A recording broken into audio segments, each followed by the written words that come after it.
नमस्कार दोस्तों, स्वागत है आप सभी का teaching bye Amarjeet sir YouTube channel पर। यहाँ हम आपकी तैयारी को नेक्स्ट लेवल तक लेकर जाएंगे। चाहे आप UPSC, PCS, SSC, railway, defence या किसी भी कॉम्पिटेटिव एग्जाम की प्रिपरेशन कर रहे हो, तो शुरू करते हैं आज के सेशन को सिंपल एक्सप्लेनेशन और एग्जाम ओरिएंटेड अप्रोच के साथ में। Let's begin. जैसा कि आप देख पा रहे हो स्क्रीन पर, हमने पहले क्लास में जो टॉपिक्स थे हमारे, यानी पाषाण काल, शैतव सभ्यता एवं संस्कृति और वैदिक काल, वो हमने डिस्कस कर लिए थे। आज हम नेक्स्ट टॉपिक, आगे के प्राचीन भारत के इतिहास से रिलेटेड जो नेक्स्ट टॉपिक है उनको डिस्कस करेंगे, जिसमें कि आज के टॉपिक रहेंगे आपके बौद्ध धर्म, जैन धर्म और शैव एवं भागवत धर्म। ठीक है, सो आइए उनको समझते हैं। 1 सेकंड। जैसा कि आप डिस्प्ले पे देख पा रहे हो, बौद्ध धर्म के बारे में जो भी इंपॉर्टेंट टॉपिक्स हैं, हम क्वेश्चंस हैं, ठीक है, उनको देखेंगे। आपका पहला क्वेश्चन दिया हुआ है कि निम्नलिखित में से किस राजवंश के अभिलेख ने इस परंपरा का समर्थन होता है, मतलब परंपरा का समर्थन होता है कि लुम्बिनी शाक्यमुनि बुद्ध का जन्म स्थान था। आप क्वेश्चन में दिए हुए मौर्य, ठीक है, शुंग और शातवाहन और कुषाण। जैसा कि सिंपल क्वेश्चन पूछा और राजवंश के बारे में पूछा, यानी कौन से राजवंश ने इस अभिलेख के बारे में, यानी कि जो ये परंपरा थी, ठीक है, लुम्बिनी वाली, लुम्बिनी शाक्य बुद्धि जिनका जन्म स्थान था, उनके बारे में इसमें पूछा हुआ। तो आप ऑप्शन से आइडेंटिफाई कर सकते हो कि कौन कौन सा इसमें करेक्ट ऑप्शन होगा। ये आपका इसमें मौर्य जो थे, यानी कि मौर्य वंशी शासक अशोक जो थे, वो रुमनेदेई अभिलेख से सूचना मिलती है। और शाक्यमुनि बुद्ध का वहाँ पे जो जन्म हुआ था लुम्बिनी के अंदर, ये भी आपको ध्यान रखना। जो शाक्यमुनि बुद्ध थे, इनका जो जन्म हुआ था, ये कहाँ पे हुआ था आपका, ये लुम्बिनी के अंदर हुआ था। ठीक है, ये भी आपको ध्यान रखना, लुम्बिनी के अंदर इनका जन्म हुआ था। और इस अभिलेख के अनुसार ही जो अशोक राज्य अभिषेक के में, यानी कि 20 वर्ष के बाद वहाँ पे आए थे और उन्होंने उस स्थल की पूजा की थी जहाँ पे जो मतलब कि ये शाक्यमुनि बुद्ध जो थे उनका जन्म हुआ था। तो इसका आपका करेक्ट ऑप्शन हो जाएगा, यानी कि ऑप्शन नंबर ए। ठीक, नेक्स्ट क्वेश्चन की तरफ चलते हैं कि निम्नलिखित में से कौन एक अशोक का अभिलेख इस परंपरा की पुष्टि करता है कि गौतम बुद्ध का जन्म लुम्बिनी में हुआ था। ठीक है, देखो यहाँ पे अशोक के अभिलेख के बारे में पूछा कि वो कौन, मतलब कि वो जो परंपरा थी वो कौन सी है जो मतलब ये पुष्टि करती है कि गौतम बुद्ध का जो जन्म है वो लुम्बिनी के अंदर ही हुआ है। ठीक है, तो नॉर्मली अभी मैंने आपको बताया था वो रुम्मिनी देई के रिगार्डिंग में था, यानी कि जो रुम्मिनी देई अभिलेख से सूचना मिलती है, यानी मौर्य जो शासक अशोक वंश थे उनके रिगार्डिंग में। तो रुम्मिनी देई स्तंभलेख से इसका जो ऑप्शन है वो करेक्ट ऑप्शन यानी कि डी हो जाएगा। ठीक, नेक्स्ट है आपका क्वेश्चन कि बौद्ध धर्म में त्रिरत्न का क्या अभिप्राय है। देखो बौद्ध धर्म की यदि हम बात करें, त्रिरत्न नॉर्मली जो बेसिक है, यानी त्रिरत्न अगर आप ध्यान से देखो तो वैसे मेनली इसके जो ऑप्शंस में एक तो दिया हुआ आपका त्रिपिटक, ठीक है, और एक दिया हुआ आपका बौद्ध धम्म संघ, एक आपका दिया हुआ शील समाधि संघ, एक आपका दिया हुआ सत्य अहिंसा करुणा। अगर हम बेसिकली बात करें तो इसमें जो क्वेश्चन पूछा हुआ आपका त्रिरत्न के बारे में पूछा। अगर यदि हम त्रिरत्न की यदि हम बात करते हैं तो जो नॉर्मली बेसिक है वो आपका बौद्ध धम्म और संघ। ठीक है, बौद्ध धर्म और संघ, जो ये बौद्ध धर्म की यानी त्रिरत्न है, क्योंकि देखो ऐसा बताया गया है कि बौद्ध जी की मृत्यु के बाद में उनकी जो शिक्षा थी उसको संकलित कर 3 भागों में बांटा गया था। और इन्हीं मतलब कि इन्हीं तीनों को, यानी कि जो कह सकते हैं जो त्रिपिटक कहा जाता है। और जो है वो आपके विनय पिटक थे, एक सुत्त पिटक थे, एक अधिगम पिटक थी। ठीक है, जो मेन नॉर्मली बेसिक वो 3 पिटक बताया गया, लेकिन इसका जो करेक्ट ऑप्शन रहेगा वो बौद्ध धम्म संघ। जो मेन 3 पिटक थे, यानी कि जिनको त्रिपिटक कहा जाता है, जो कि विनय पिटक, ठीक है, एक आपका हो जाएगा विनय पिटक, विनय पिटक था एक आपका, और एक आपका सुत्त पिटक, ठीक है, सुत्त पिटक, और एक आपका हो जाएगा अधिम, ठीक है, अधिम। तो जिनको यानी कि उनकी मृत्यु के बाद जिनको बताया गया था वो ये इसमें थे, और इसका जो करेक्ट ऑप्शन होगा वो बौद्ध धर्म और संघ।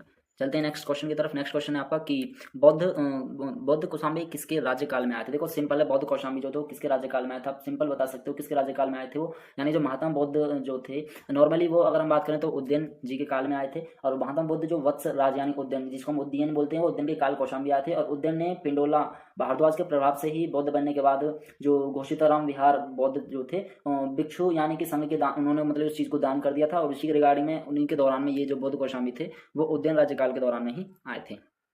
नेक्स्ट क्वेश्चन है आपका कि प्रथम बौद्ध परिषद का संचालन निम्नलिखित में से किस एक ने किया था। ठीक है, जैसे कि ऑप्शन देख पा रहे हो, आनंद, महाकश्यप, मोगलीपुत्र और उपाली। ठीक है, अगर हम ऑप्शंस की बात करें तो यहाँ पे क्वेश्चन को पहले देखो अच्छे से समझो कि वो पूछना मतलब क्या चाह रहा कि प्रथम बौद्ध परिषद, यानी जो प्रथम बौद्ध परिषद थी उसके रिगार्डिंग पूछा। इसमें से पूछा कि इसके द्वारा जो संचालन किया गया वो किसके द्वारा किया गया। अगर नॉर्मली हम बात करें तो प्रथम जो बौद्ध संगीति थी, जिसको हम प्रथम बौद्ध परिषद भी कह सकते हैं, यानी जब बौद्ध जी की मृत्यु थी हो गई थी उसके तत्काल, यानी जो राजगृह की जो सप्तपर्णी गुफा थी, ठीक है, उसी समय मगध का शासक जो था यानी कि अजातशत्रु था, मतलब उस समय जो मगध का शासक था वो था अजातशत्रु। ठीक है, उस समय का जो शासक था वो अजातशत्रु था। और उसी के मतलब की टाइम की बात है कि इस संगीति की अध्यक्षता जो की गई थी वो महाकश्यप ने की थी। तथा इसमें जो बौद्ध के प्रमुख शिष्य जिनका नाम था यानी कि आनंद, ठीक है, बौद्ध के जो प्रमुख शिक्षक थे उनका नाम था आनंद और उपाली, ये 2 थे, आनंद और उपाली। तो ये उनके 2 शिष्य थे, आनंद और उपाली, वो वहाँ पे उपस्थित थे। और मतलब इसमें बौद्ध की शिक्षाओं का संकलन भी हुआ है। और उन्होंने पता है सुत्त और विनिमय नामक 2 पिटकों से विभाजित किया गया था। एक तो अभी मैंने अभी ऊपर आपको बताए थे वो पिटक, एक तो सुत्त, ठीक है, एक आपका सुत्त हो गया और एक आपका हो गया विनय। ठीक है, सुत्त और विनय ये 2 नामक यानी कि पिटक थे, इनको विभाजित किया गया। और आनंद तथा उपाली, यानी कि जो आनंद तथा उपाली क्रमशः अगर हम बात करें तो धर्म और विनय के प्रमाण को माने गए थे। तो इसका जो मेन करेक्ट ऑप्शन रहा आएगा वो आपका आएगा महाकश्यप। ठीक है। महाकश्यप इसलिए आएगा क्योंकि संगीत की अध्यक्षता जो की गई थी वो महाकश्यप या हम महाकश्यप के द्वारा, यानी इसमें बताया क्योंकि वो बुद्ध के प्रमुख शिष्य आनंद और अपाली की उपस्थिति में रहे वहाँ पे। ठीक है। नेक्स्ट क्वेश्चन है आपका कि चतुर्थ बौद्ध संगीति परिषद हुई है, ठीक है, वो किसके काल में हुई है, यानी परिषद के बारे में पूछा। और जो चौथी हमारी बौद्ध संगीति हुई उसके रिगार्डिंग में क्वेश्चन पूछा। ये तो सिंपल आप बता सकते हो कि कनिष्क के शासन काल में हुई है, या आपका नेक्स्ट अशोक के शासनकाल में हुई है, हर्षवर्धन के शासनकाल में हुई है, या मेनाड के शासनकाल में हुई है। तो ये नॉर्मली अगर देखें तो ये किसके शासनकाल में आपको देखने को मिलेगी थी, ये आपको कनिष्क के शासनकाल में देखने को मिली थी, यानी जो चतुर्थ बौद्ध संगीति हुई थी। प्रथम बौद्ध संगीति की अगर हम बात करें, जब बौद्ध जी की मृत्यु हो गई थी उनके तत्काल, यानी कि जो मगध नरेश जो थे वो अजातशत्रु के कार्यकाल में, यानी कि राजगृह तथा राजगृह की स्थिति में, यानी कि उन्होंने एक सतपर्णी गुफा वहाँ पे बनाई। और द्वितीय जो बौद्ध संगीति थी, मतलब ये प्रथम बौद्ध संगीति जो हुई थी आपकी, ध्यान रखिएगा कि जब बौद्ध जी की यानी मृत्यु हुई थी उसके तत्काल जो मगध नरेश थे अजातशत्रु के कार्यकाल में राजगृह तथा उनकी जो राजगृह स्थित थी वो उनकी गुफा में की गई। द्वितीय बौद्ध संगीति जो थी ये आयोजन यानी कालाशोक के शासनकाल में हुई थी, ये भी ध्यान रखना। द्वितीय जो बौद्ध संगीत थी, ये द्वितीय जो बौद्ध संगीत थी आपकी कालाशोक यानी कालाशोक के शासनकाल में आपको देखने को मिलेगी द्वितीय बौद्ध संगीति। ठीक है, द्वितीय बौद्ध संगीति कालाशोक के शासनकाल में। और इसी टाइम पे यानी कि जब उनकी मृत्यु हुई थी 100 वर्ष बाद वैशाली में की गई थी। तृतीय बौद्ध संगीति बात करें तो मौर्य सम्राट अशोक के द्वारा की गई थी। द्वितीय बौद्ध समिति जो मौर्य सम्राट अशोक जी के द्वारा की गई थी। ठीक है, और ये कहाँ पे की गई थी, आपकी पाटलिपुत्र में हुई थी। और जो मोगलीगुप्त यानी जो मोगलीपुत्र तिश जो यानी कि इसके अध्यक्ष रहे थे। ठीक है, और चतुर्थ बौद्ध संगीति जो रही थी आपकी कनिष्क के शासनकाल में हुई थी, और ये भी कहाँ पे हुई थी, ये भी चीज़ आपको ध्यान रखनी, कनिष्क जी के शासनकाल में हुई थी। जो चौथी बौद्ध संगीति हुई थी ये आपकी हुई थी कुंडलवन। अब ये आप मुझे बताना कुंडलवन जो है ये कौन सी स्टेट में पड़ता है। ठीक है, कुंडलवन, ठीक है, ये कुंडलवन में आपको देखने को मिलेगी। और ये किस स्टेट में हुई थी आप कमेंट सेक्शन में बताइएगा। ठीक है, और इसके जो अध्यक्ष रहे थे वो वसुमित्र रहे थे, मतलब इसके जो अध्यक्ष रहे थे वो वसुमित्र रहे थे, इसके जो अध्यक्ष रहे थे वो वसुमित्र रहे थे। और तथा इसके उपाध्यक्ष जो रहे थे, उपाध्यक्ष यदि हम बात करें तो वो थे अश्वघोष। ठीक है, जो इसके उपाध्यक्ष थे वो कौन थे, अश्वघोष। तो ये चीज़ ध्यान रखिएगा। ठीक है, और ये कमेंट में जरूर बताना कि जो चतुर्थ बौद्ध संगीति यानी कि कुंडलवन में हुई है। ठीक है, कनिष्क के शासनकाल में। ठीक है, जो चतुर्थ बौद्ध संगीति हुई है कनिष्क के शासनकाल में कुंडलवन। अरे कुंडलवन किस स्टेट में, आप कमेंट सेक्शन में बताइएगा। नेक्स्ट क्वेश्चन पे चलते हैं। नेक्स्ट क्वेश्चन है आपका कि द्वितीय बौद्ध संगीति का आयोजन कहाँ हुआ। देखो अभी मैंने आपको बताया कि द्वितीय बौद्ध संगीति जो हुई थी वो नॉर्मली कहाँ पे आपको देखने को मिली थी, वैशाली के अंदर। द्वितीय बौद्ध संगीति वैशाली के अंदर देखने को मिली थी। और जो ये वैशाली जो थी, अगर हम इसकी बात करें नॉर्मली, तो वैशाली यानी कि कहाँ पे थी। ठीक है, ये आप मेरे को बताना, ठीक, कमेंट सेक्शन के अंदर। नेक्स्ट है आपका कि सारनाथ की भूमि स्पर्श मुद्रा वाली जो बुद्ध प्रतिमा वो मतलब कि कालांकित है, मतलब किसके रिगार्डिंग में थी, कुषाण काल के या गुप्त काल के या वर्धन काल के या राजपूत काल के। ठीक है, तो नॉर्मली वो गुप्त काल के मतलब कि दौरान ही जो ये बुद्ध की जो प्रतिमा थी, मतलब नॉर्मली अगर हम बात करें कि जो भूमि स्पर्श मुद्रा जो मतलब कि सारनाथ की जो एक बुद्ध प्रतिमा थी गुप्त काल से संबंधित है। ये मतलब कि ये जो भूमि स्पर्श मुद्रा जो ये इनकी प्रतिमा ये गुप्त काल से संबंधित है।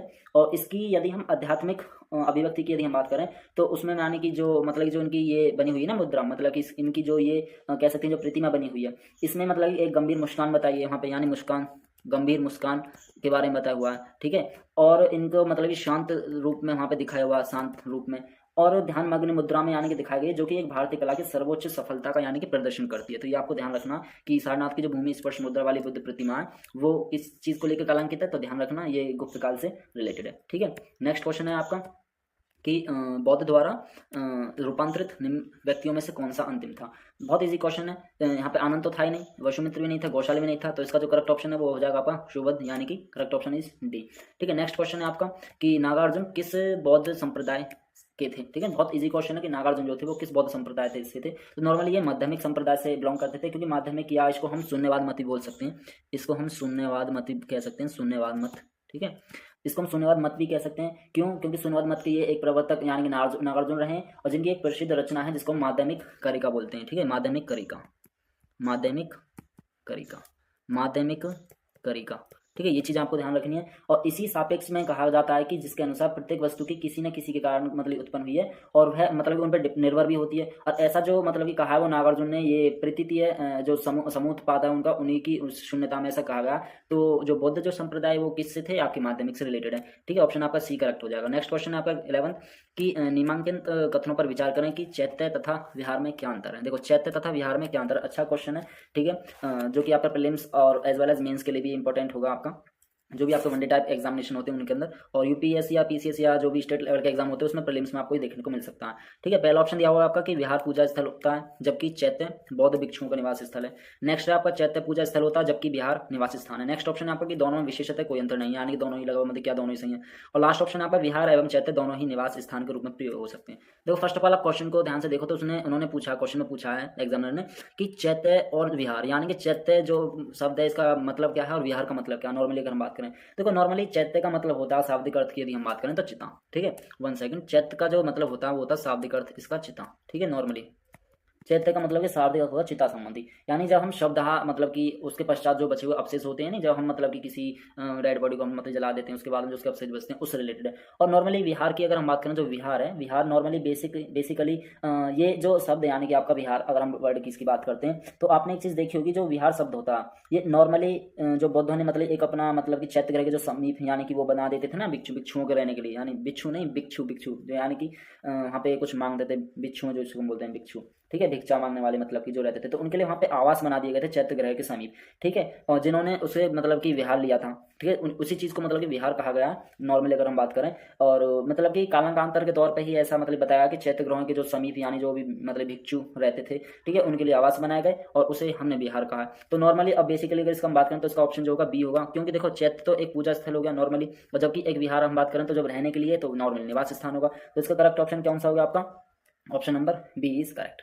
ठीक है, चलते हैं नेक्स्ट क्वेश्चन पे। नेक्स्ट क्वेश्चन आपका कि सप्तपर्णी गुफा यानी कि कहाँ पे स्थित है। बहुत इजी क्वेश्चन है, ये राजगृह के अंदर आपको देखने को मिलेगी सप्तपर्णी गुफा। मतलब राजगृह मतलब कि जो कि बिहार के, देखो राजगृह बहुत अच्छा क्वेश्चन। राजगृह की हम बात करें तो ये बिहार के जो बिहार है ना, बिहार के नालंदा जिले में स्थित है, ये एक शहर है। ठीक है, और वहाँ पे मतलब कि नालंदा, बिहार के अंदर जो नालंदा जिला है यानी कि नालंदा डिस्ट्रिक्ट, ठीक है, जो बिहार के अंदर नालंदा डिस्ट्रिक्ट है उसके अंदर यानी कि एक शहर है। और राजगीर की वहाँ पे मतलब कि काफ़ी सारी यानी कि वैबरा पहाड़ियाँ आपको देखने को मिलती हैं, और उसके ऊपर यानी कि सप्तपर्णी गुफा यानी कि स्थित आपको देखने को मिलेगी, जिसको हम व्यवारा हिल्स बोलते हैं। ठीक है, जिसको हम व्यवारा हिल्स बोलते हैं, जिसको हम व्यवारा हिल्स भी कहते हैं। तो ये चीज़ ध्यान रखना होगा। ठीक है, नेक्स्ट क्वेश्चन है आपका कि हीनयान अवस्था का विशालतम एवं सर्वाधिक विकसित शैलग्रस्त चैत्यग्रह स्थित है। ऑप्शन दिए हुए हैं आपके पीतलखोरा में, जुनार में, कार्ल में और बेड़सा में। तो नॉर्मली जो कि हीनयान अवस्था जो थी यानी एक काफी विशालतम और शाब्दिक विकसित शैलग्रस्त चैत्यग्रह था, तो ये यानी कि आपका कहाँ पे स्थित है? नॉर्मली आपका कार्ले के अंदर स्थित है। ऑप्शन इसका सी करेक्ट हो जाएगा, क्योंकि नॉर्मली ये एक काफी बड़ा शाब्दिक विकसित शैलग्रस्त था जिसके अंदर यानी कि एक काफी विशालतम रूप में यानी कि इसको बनाया गया। और ये किस स्टेट में स्थित है आप बताइए कॉमेंट सेक्शन में। आपको मैं ऑप्शन दे रहा हूँ, चलो दो ऑप्शन है, एक आपका महाराष्ट्र और एक आपका कर्नाटका। तो अब ये बताना दोनों में से कौन से स्टेट में यह स्थित है, यानी कि जो ये काफी विशालतम सर्वाधिक विकसित शैलग्रस्त चैत्यग्रह है, तो एक कौन से स्टेट में, महाराष्ट्र में है या कर्नाटका में? कमेंट सेक्शन में इस चीज को बताइएगा। नेक्स्ट क्वेश्चन है कि वल्लभी विश्वविद्यालय स्थित था। देखो वल्लभी विश्वविद्यालय स्थित था, बहुत ईजी क्वेश्चन है, ये गुजरात के अंदर आपको देखने को मिलेगा। क्योंकि देखो वल्लभी गुजरात के अंदर एक कठियावाड़ क्षेत्र है जहाँ पे यानी कि एक वल नामक स्थान पर ये स्थित है। और ये यानी कि पश्चिमी भारत के अंदर आपको देखने को मिलेगा, क्योंकि वहाँ पे ना ये एक शिक्षा, वहाँ पे ये एक शिक्षा और आपका संस्कृति, शिक्षा एवं संस्कृति का एक मतलब कह सकते हैं, शिक्षा एवं संस्कृति का काफी मतलब एक प्रमुख केंद्र माना जाता था जो वल्लभी विश्वविद्यालय है। ठीक है, और ये वलनामा के स्थान पर स्थित आपको देखने को मिलेगा गुजरात के कठियावाड़ क्षेत्र के अंदर। तो ये भी चीज ध्यान रखिएगा, तो उसका करेक्ट ऑप्शन हो जाएगा डी। नेक्स्ट है आपका क्वेश्चन कि सूची 1 को सूची 2 से सम्मिलित कीजिए और सूचियों के नीचे दिए गए कूट को सही उत्तर में चुनना। सूची 1 में आपके आचार्यों के नाम दिए हुए हैं, जो भी आचार्य थे, यानी पहला लकुलिश। ठीक है, नेक्स्ट आपका दिया हुआ इसके अंदर नागार्जुन। ठीक, नेक्स्ट है भद्रबाहु, नेक्स्ट है गौशाल। और साइड में अगर हम देखें तो ये दिए हुए उनके सिद्धांत, यानी जो भी आचार्य थे उनके क्या क्या सिद्धांत हैं, आजीविक। ठीक है, लिखा हुआ। नेक्स्ट है आपका शून्यवाद, नेक्स्ट है आपका पाशुपत। ठीक, और नेक्स्ट है आपका जैन। अगर इनको हमें करेक्ट सूची में मिलाना, नॉर्मली अगर हम देखें तो जो ये लकुलिश की अगर हम बात करें तो लकुलिश जो थे ये आपके पाशुपत से रिलेटेड है, यानी कि इन्होंने पाशुपत का सिद्धांत दिया था, ये ध्यान रखिएगा। ठीक है, लकुलिश जो थे ये पाशुपत से रिलेटेड है। लकुलिश की अगर हम बात करें, ए वाला ऑप्शन आपका ये हो जाएगा। ठीक है, लकुलिश यानी कि एका 3 आपको देखने को मिलेगा। पहले आप ऑप्शन में एक बार देख सकते हो, यदि एका 3 किस किस में आपको देखने को मिलेगा। एका 3 देखो, एका 3 इसमें 2 में, एक तो इस वाले में, एक इस वाले में, तो एलिमिनेशन हो गया, यानी कि ए ऑप्शन भी नहीं है ना ही सी ऑप्शन। ठीक है, ए और सी तो है नहीं, बी और सी डी में से कोई सा हो सकता है। नेक्स्ट अगर हम ध्यान दें तो ये नागार्जुन का जो सिद्धांत रहा वो शून्यवाद का रहा है। ठीक है, तो बी का बी ऑप्शन हो जाएगा, यानी कि बी का सेकंड वाला, बी का सेकंड वाला। तो ए का आपका होगा 3 और बी का हो गया आपका सेकंड। तो बी का सेकंड अगर ऑप्शन में देखें तो बी का सेकंड, देखो बी का सेकंड इसमें आपको देखने को मिलेगा, 1 सेकंड, बी का सेकंड आपको देखो इसमें देखने को मिलेगा बी का, तो option number B is correct, इसमें आपको देखने को मिलेगा। ठीक है, ऑप्शन बी इज करेक्ट। और थर्ड की यदि हम बात करें तो भद्रबाहु, तो भद्रबाहु आपके जो थे वो जैन का सिद्धांत इन्होंने दिया था। और गौशाल का जो था ये आपका आजीविक आपको देखने को मिलेगा। ठीक है, गौशाल जी का जो था वो आजीविक आपको देखने को मिलेगा। तो नेक्स्ट क्वेश्चन पे चलते हैं। नेक्स्ट क्वेश्चन है आपका यानी कि जैन धर्म से रिलेटेड। अब नेक्स्ट टॉपिक आपका आ गया जैन धर्म से रिलेटेड, जो भी इंपॉर्टेंट क्वेश्चंस हैं हम उनको देखेंगे। जैन धर्म से रिलेटेड आपका पहला क्वेश्चन दिया हुआ है कि निम्नलिखित तीर्थंकरों पर विचार कीजिए, ठीक है, तथा उनको सही कालक्रम अनुसार व्यवस्थित कीजिए। तो नॉर्मली अगर हम बात करें तो इसके अंदर ऑप्शन दिए हुए हैं वो आपके मतलब कि इनको इनके कालक्रम अनुसार यानी कि इनको व्यवस्थित करना। ऑप्शन में दिए हुए हैं आपके अभिनंदन, विबलनाथ और मुनि सुब्रत नाथ और प्राश्रम प्रभु। तो नॉर्मली इनके जो कालक्रम रहे हैं उनके आधार पर हमें इनको अरेंज करना। तो बेसिकली ये थोड़ा सा मतलब क्वेश्चन अच्छे लेवल का है, क्योंकि इसमें जो तीर्थंकर उनके बारे में पूछा उनको अरेंज करना। अब बेसिकली देखो हमारे जैन धर्म की अगर हम बात करें तो जैन धर्म के अंदर हमारे टोटल यानी कि 24 मतलब तीर्थंकर हैं जो माने जाते हैं, और मतलब कि जिन्होंने समय समय पर यानी कि जैन धर्म का काफ़ी मतलब कि प्रचार प्रसार किया। तो उनके मैं बेसिकली अगर नाम मैं वो आपको पिन कर दूंगा, ठीक है, कमेंट उसमें डिस्क्रिप्शन के अंदर या वैसे, ठीक है। तो वो 24 नाम आप वैसे गूगल भी कर सकते हो, बेसिकली मैं आपको ऑरली यानी बताऊं तो यानी ऋषभनाथ, ठीक है, एक आपके अजितनाथ, संभयनाथ, अभिनंदन, सुमतिनाथ, ठीक है, पाशा प्रभु। तो ये सारे आपको देखने को मिलेंगे। इसमें और भी थे यानी कि वैसे 24 हैं। तो इन्होंने अब इसको जो बेसिक है इसको कालक्रम यानी कि जो सबसे पहले आपको देखने को मिलेंगे, तो इसमें जो पहले आपको देखने को मिलेंगे अभिनंदन, ठीक है, जो अभिनंदन तीर्थ देखने को मिलेंगे। फिर आपके इसमें ये देखने को मिलेंगे यानी ये प्रशांत प्रभु। फिर आपको देखने को मिलेंगे यानी विबलनाथ। फिर आपको देखने को मिलेंगे मुनि श्रवतनाथ। तो यहाँ का ऑप्शन जो मतलब जो सीक्वेंस बनेगा आपका 1 3 सॉरी 1 सेकेंड, आपका जो सीक्वेंस बनेगा वो बनेगा 1 फिर उसके बाद यानी कि 4, मतलब कि 1 4 ये ऑप्शन ऐसे हैं, ये देखना ना, ये 1 फिर उसके बाद में सेकंड वाला जो हमारा ऑप्शन आ रहा है ये सेकंड वही था ना, तो 1 4 फिर उसके बाद हम तीसरा यानी कि ये आ जाएगा सेकंड, मतलब 1 4 2 1 4 2 थर्ड, मतलब 1 4 2 3 यानी फर्स्ट फोर्थ सेकंड थर्ड। ये आपको सीक्वेंस देखने को मिलेगा। ऑप्शन में आप देख सकते हो, ठीक है, आप ऑप्शन में देख सकते हो फर्स्ट फोर्थ सेकंड थर्ड। तो आपका ऑप्शन पहला ही आपको देखने को मिलेगा ये, ठीक है। नेक्स्ट है आपका क्वेश्चन कि सूची 1 को सूची 2 से सम्मिलित कीजिए तथा सूचियों के नीचे दिए गए कूट से सही उत्तर का चयन करना। देखो ये स्थल है और यहाँ पे जो संबंधित तीर्थंकर है, देखो यहाँ से क्वेश्चन आपको देखने को मिल सकता है, इंपॉर्टेंट टॉपिक है। तीर्थंकर से ऐसे सूची के पैटर्न में आपको देखने को मिलेगा, ठीक है। इसमें भी सेम एज वेल एज जो पहला वाला क्वेश्चन इसी के रिगार्डिंग में ही है, ठीक है। तो आप इजिली कर सकते हो अगर आपको इनके नाम से वगैरह याद हो अच्छे से। देखो श्रावस्ती के बारे में पूछा, अगर नॉर्मली बात करें तो श्रावस्ती जो थे वो संभयनाथ से आपके रिलेटेड है, ठीक है, 1 का 4 हो जाएगा।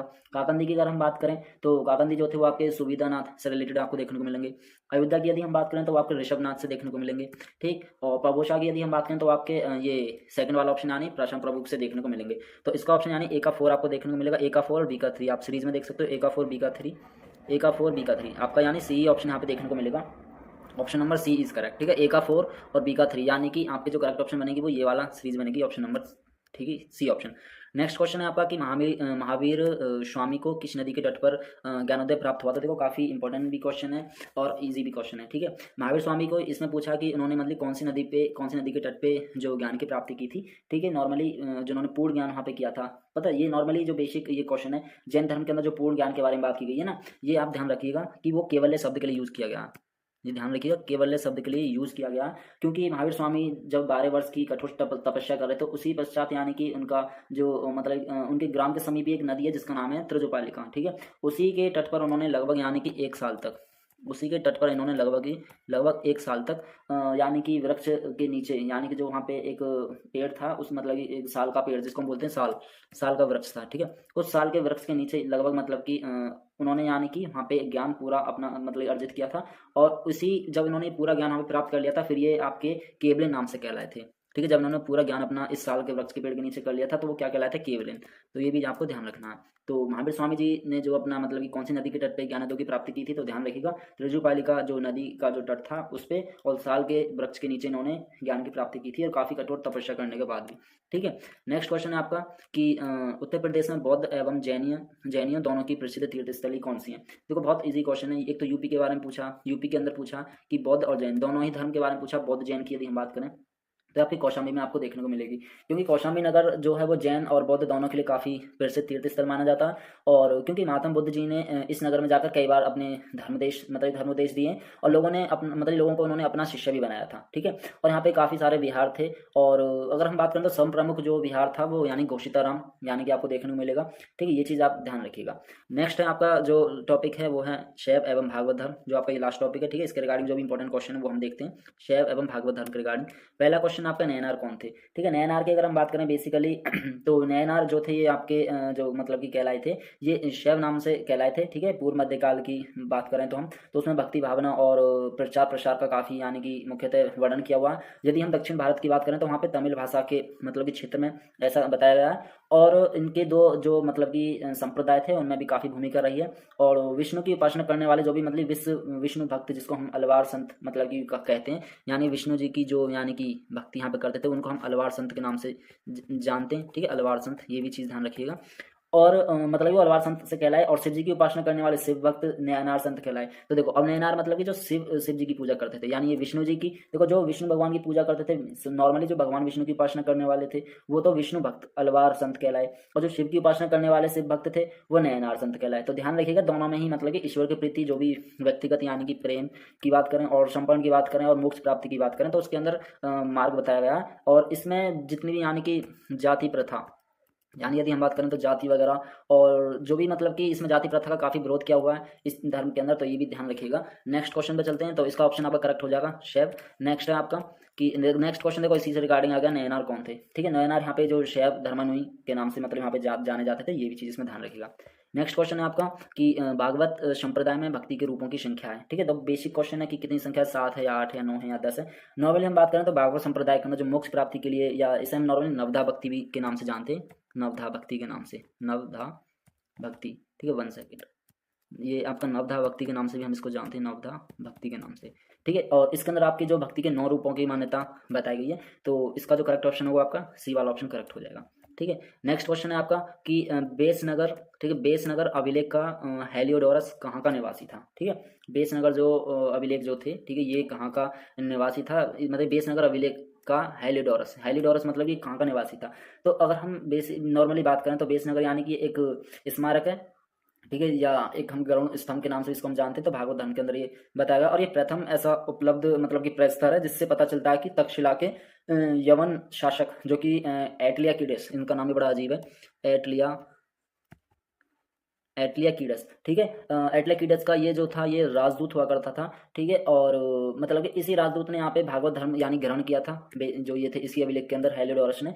और जब इन्होंने धर्म ग्रहण किया तो इस स्तंभ की इन्होंने स्थापना की और इसकी पूजा भी करी। और इसी के उत्तीर्ण यानी कि इसी के अभिलेख में यानी कि इन्होंने हेलियोडोरस जो था, यानी कि हेलियोडोरस को भागवत तथा वासुदेव को देवदस के रूप में यानी कि या कह सकते हैं देवताओं को देवता कहा गया। तो यहाँ पे जो बेसनगर अभिलेख में जो हेलियोडोरस जो आया था, वहाँ पे जो कहाँ का निवासी था, तो ध्यान रखिएगा ये आपका तक्षशिला का आपका निवासी देखने को मिलेगा। ठीक है, ये आपका जो था तक्षशिला का निवासी था, ये चीज ध्यान रखनी है। ठीक है, नेक्स्ट क्वेश्चन है आपका कि विष्णु के किस अवतार को सागर से पृथ्वी का उद्धार करते हुए अंकित किया हुआ है। ठीक है, अच्छा क्वेश्चन है कि भगवान विष्णु के बारे में पूछा है कि अवतार जो था वो मतलब सागर से पृथ्वी का उद्धार करते हुए दिखाया गया। तो सागर से पृथ्वी का यदि हम बात करें तो वो आपका वारा से रिलेटेड है, क्योंकि भगवान विष्णु ने, अगर हम बात करें थोड़ी सी हिस्टोरिकल फैक्ट की, भगवान विष्णु ने जो यानी कि दैत्यराज जो हिरण्याक्ष था उसका वध किया। और वध करने के लिए उन्होंने मतलब कि वारा रूप धारण किया था, यानी एक रूप का नाम है जो विष्णु भगवान जो थे उन्होंने इस रूप को धारण किया था। और तथा यानी कि उसे मतलब कि पृथ्वी से मतलब कि इसने जब अपने कब्जे में की हुई थी पृथ्वी, तो इसके चंगुल से पृथ्वी को छुड़ाया। और पौराणिक के चित्रों में ऐसा बताया गया कि वारा भगवान पृथ्वी को अपने दांतों के ऊपर संतुलित कर सागर से निकालते हुए दर्शाए गए। ठीक है, ये भी चीज आपको ध्यान रखनी है। तो अच्छा क्वेश्चन है। ठीक है, तो इसका ऑप्शन आपका करेक्ट हो जाएगा यानी कि सी। नेक्स्ट है आपका पुरी में रथ यात्रा किसके समान निकाली जाती है। ठीक है, पुरी में ये चीज ध्यान रखिएगा, पुरी के अंदर रथ यात्रा किसके समान निकाली जाती है, तो भगवान राम के या भगवान विष्णु के या भगवान जगन्नाथ के या भगवान शिव के। तो पुरी के अंदर ये बेसिकली पूछा, तो पुरी के अंदर जो भगवान के मतलब की रथ यात्रा जो निकाली जाती थी वो भगवान श्री जगन्नाथ जी के उसके उपलक्ष्य में करी जाती थी। क्यों? क्योंकि प्रतिवर्ष की अगर यदि हम बात करें तो आषाढ़ के माह में, यानी कि जो आषाढ़ होता है, आषाढ़, ठीक है, आषाढ़ के माह में यानी शुक्ल पक्ष के द्वितीय की अगर बात करें तो उड़ीसा के अंदर भगवान जगन्नाथ यानी जो कृष्ण की शमानी मानी जाती थी, तो उनकी यात्रा वहां पे निकाली जाती थी। ठीक है, ध्यान रखिएगा।